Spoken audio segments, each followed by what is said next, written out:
اعوذ باللہ من الشیطان الرجیم بسم اللہ الرحمن الرحیم صلی اللہ تعالی علی محمد و علی آلہ۔ پیارے دوستوں، عجائب القرآن سیریز کے سلسلے میں آج کا ٹاپک ہے حضرت صالح علیہ السلام کی اونٹنی۔ حضرت صالح علیہ السلام قوم سمود کی طرف نبی بنا کر بھیجے گئے۔ آپ نے جب قوم سمود کو اللہ رب العزت کا فرمان سنا کر ایمان کی دعوت دی تو اس سرکش قوم نے آپ سے یہ معجزہ طلب کیا کہ آپ اس پہاڑ کی چٹان سے ایک گابھن اونٹنی جو خوب فربا ہو اور ہر قسم کے عیوب و نقائص سے پاک ہو باہر آئے۔ اور گابھن کا مطلب ہے کہ وہ اونٹنی جو بچہ دینے والی ہو۔ چنانچہ اللہ رب العزت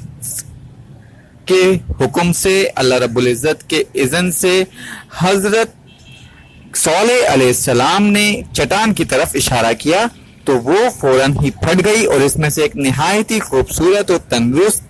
اور خوبصورت بلند قامت اونٹنی نکل آئی جو گابھن بھی تھی، اور نکل کر اس نے بچہ بھی جن لیا، یعنی کہ اس نے بچہ دے دیا، اور یہ بچے کے ساتھ میدانوں میں چرتی پھرتی رہی۔ اس بستی میں ایک ہی تالاب تھا جس میں پہاڑوں کے چشمے سے پانی آ کر جمع ہوتا تھا۔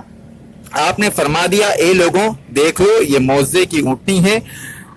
ایک روز تمہارے تالاب کا سارا پانی یہ پی ڈالے گی اور ایک روز تم لوگ پینا۔ قوم نے یہ مان لیا۔ پھر آپ نے قوم سمود کے سامنے یہ تقریر فرمائی۔ سورہ اعراف رکو نمبر 10 میں ہے، پارہ نمبر 8 میں۔ اے میری قوم، اللہ کی عبادت کرو، اس کے سوا کوئی تمہارا معبود نہیں ہے۔ بے شک تمہارے پاس اللہ رب العزت کی طرف سے روشن دلیل آ گئی ہے۔ یہ اونٹ اللہ کی اونٹنی ہے، تمہارے لیے نشانی ہے، تو اسے چھوڑ دو کہ اللہ کی زمین میں چرے اور اسے برائی سے ہاتھ نہ لگاؤ کہ تمہیں دردناک عذاب آئے گا۔ چند دن تو قوم سمود نے اس تکلیف کو، یعنی کہ ایک دن وہ پانی بھرتے اور ایک دن وہ اونٹنی پانی پیتی، کو برداشت کیا، لیکن کیونکہ ایک دن تالاب کا سارا پانی اونٹنی پی جاتی تھی اور انہیں پانی نہیں ملتا تھا، اس لیے ان کو تکلیف ہونا شروع ہوئی اور ان لوگوں نے طے کیا کہ اس اونٹنی کو قتل کر ڈالیں گے۔ قدار بن سالف، چنانچہ اس قوم میں قدار بن سالف جو سرخ رنگ کا بھوری آنکھوں والا اور پستہ قد آدمی تھا، ایک زناکار عورت کا لڑکا تھا۔ ساری قوم کے حکم سے اس اونٹنی کو قتل کرنے کے لیے تیار ہو گیا۔ حضرت صالح علیہ السلام منع ہی کرتے رہ گئے، لیکن قدار بن سالف نے پہلے تو اونٹنی کے چاروں پیروں کو کاٹ ڈالا، پھر اس کو ذبح کر دیا اور انتہائی سرکشی کے ساتھ حضرت صالح علیہ السلام سے بے ادبانہ گفتگو کرنے لگا۔ چنانچہ اللہ رب العزت کا ارشاد ہے سورہ اعراف رکو نمبر 10 میں، ان لوگوں نے اونٹنی کو ذبح کر دیا اور اپنے رب کے حکم سے سرکشی کی اور یہ بولے کہ اے صالح، ہم پر لے آؤ وہ عذاب جس کا تم وعدہ دے رہے تھے اگر تم رسول ہو۔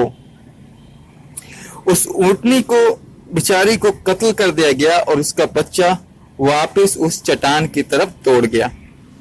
قوم سمود کے سرکشی پر عذاب خداوندی کا ظہور اس طرح ہوا کہ پہلے ایک زبردست چنگھاڑ کی خوفناک آواز آئی اور پھر شدید زلزلہ آیا، اس سے پوری آبادی اتھل پتھل ہو کر چکنا چور ہو گئی۔ تمام عمارتیں ٹوٹ پھوٹ کر تہس نہس ہو گئیں اور قوم سمود کا ایک ایک آدمی گھٹنوں کے بل اوندھا گر کر مر گیا۔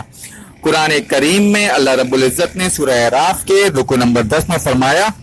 تو زلزلے نے انہیں اپنی گرفت میں لے لیا تو وہ سب صبح کو اپنے گھروں میں اوندھے مرے پڑے رہ گئے۔ حضرت صالح علیہ السلام نے جب یہ دیکھا کہ پوری بستی زلزلوں کے جھٹکوں سے تباہ و برباد ہو کر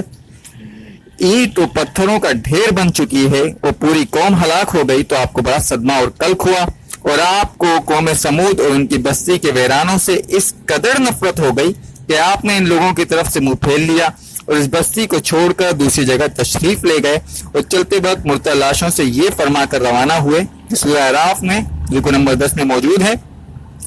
اے میری قوم، بے شک میں نے تمہیں اپنے رب کا پیغام پہنچا دیا اور تمہاری خیر خواہی کرتا رہا، لیکن تم خیر خواہوں کو پسند ہی نہیں کرتے۔ خلاصہ کلام یہ کہ قوم سمود کی پوری بستی برباد و ویران ہو کر کھنڈر بن گئی اور پوری قوم فنا کے گھاٹ اتر گئی۔ آج ان کی نسل کا کوئی انسان روئے زمین باقی نہیں رہ گیا۔ پیارے دوستوں، جب ایک نبی کی ایک اونٹنی کو قتل کر دینے والی قوم عذاب الہی کی تباہکاریوں سے اس کا طرح پناہ ہو گئی تو ان کی نسل کا ایک انسان بھی نہیں بچا، تو جو قوم اپنے نبی کی آل اولاد کو قتل کر ڈالے گی بھلا وہ عذاب الہی کے قہر سے کس طرح محفوظ رہ سکے گی؟ چنانچہ تاریخ شاہد ہے کہ کربلا میں اہل بیت نبوت کو شہید کرنے والے یزیدیوں، کوفیوں اور شامیوں کا یہی حشر ہوا کہ مختار بن عبید کے دور حکومت میں یزیدیوں کا بچہ بچہ قتل کر دیا گیا اور ان کے گھروں کو تخت و تاراج کر کر ان پر قدوں کے حل چلائے، اور آج روئے زمین پر ان یزیدیوں کی نسل کا ایک بچہ بھی باقی نہیں رہا۔ اللہ پاک مجھے اور آپ کو اللہ رب العزت کی اور اس کے رسول کی نافرمانی کرنے سے بچائے اور اپنے پیارے نبی حضرت محمد مصطفیٰ صلی اللہ علیہ وآلہ وسلم کی سنتوں پر عمل پیرا ہونے کی توفیق عطا فرمائے، اور اللہ کی زمین پر اللہ کا احکام نافذ کرنے والوں میں ہمیں شامل فرمائے، ہمیں پیٹ پھیرنے سے محفوظ فرمائے۔ پیارے دوستوں، اگر آپ کو ہماری ویڈیو پسند آ رہی ہے تو پلیز ہمارے چینل کو سبسکرائب کیجئے اور لائک کیجئے اور اپنے دوستوں کے ساتھ ہماری ویڈیو کو شیئر کیجئے۔ انشاءاللہ مزید معلوماتی ویڈیو کے ساتھ پھر آپ کی خدمت میں حاضر ہوں گے، تب تک کے لیے اجازت۔ السلام علیکم ورحمۃ اللہ وبرکاتہ۔